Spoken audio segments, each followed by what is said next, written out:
Իրանում 13-րդ գիշերն անընդմեջ շարունակվել են հակակառավարական բողոքի ցույցերը, որոնք տարածվել են ողջ երկրով մեկ։ Բայց հարևան երկրից ստացվող տեղեկատվությունն այժմ խիստ սահմանափակ է, քանի որ իշխանություններն արդեն երրորդ օրն է անջատել են ինտերնետային կապը։ Ազատության իրանական ծառայությանը հասանելի դարձած տեսանյութերն ուղարկվել են Starlink արբանյակային համակարգի միջոցով։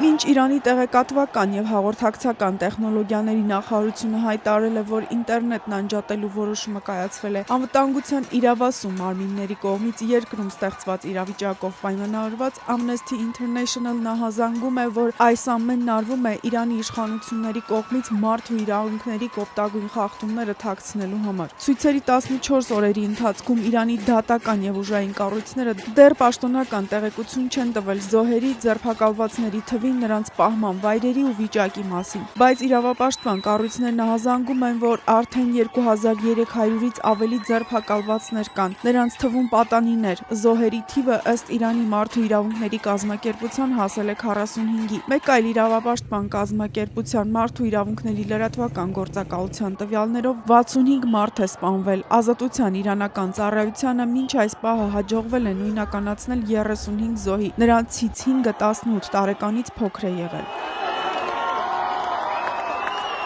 Մինչ Իրանից ստացվող տեղեկությունը խիստ սահմանափակ է դառնում, Միացյալ Նահանգների նախագահը հերթական անգամ զգուշացրել է. Իրանը մեծ պրոբլեմի մեջ է ընկել։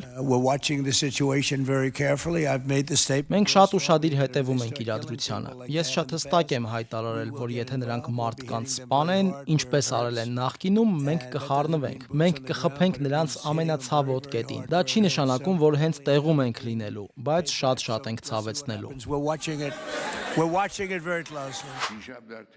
Երեկ Իրանի գերագույն առաջնորդը Թրամփին կոչ էր արել զբաղվել Ամերիկայի խնդիրներով, հայտարարել, որ Իսլամական Հանրապետությունը չի նահանջի նրանց առջև, ովքեր զբաղվում են ավերածություններով, վնասում հանրային սեփականությունը, փորձելով հաճոյանալ ԱՄՆ նախագահին։ Խամենեին զգուշացրել է, Իրանը չի հանդուրժի նրանց, ովքեր որպես օտարերկրացիների վարձկաններ են գործում։ Անցած տարեվերջին ազգային արժույթի կտրուկ արժեզրկման, գնաճի ու վատ կառավարման դեմ սկսված ցույցերում այժմ մարդիկ Խամենեիի հեռացումն ու Իրանի հանգուցյալ շահի որդու Ռեզա Փահլավիի վերադարձն են պահանջում։ Ինքը վտարանդի արքայազն Փահլավին ժամեր առաջ սոցցանցում դարձյալ իր աջակցությունն է հայտնել ցուցարարներին, ասելով, թե նրանց ազդեցիկ ներկայությունը փողոցներում փշրում է մեջբերեմ Իսլամական Հանրապետության կրիմինալ ու դավաճան առաջնորդի սպառնալիքները։ Ես վստահ եմ, որ նա տեսել է այդ պատկերները իր թաքստոցից ու վախից դողացել։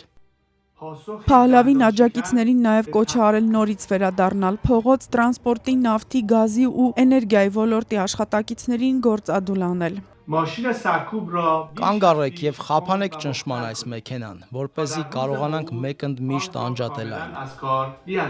Նա նաև դիմել է երկրի անվտանգության ուժերին, հորդորելով խափանել պետության կողմից կիրառվող ճնշումները։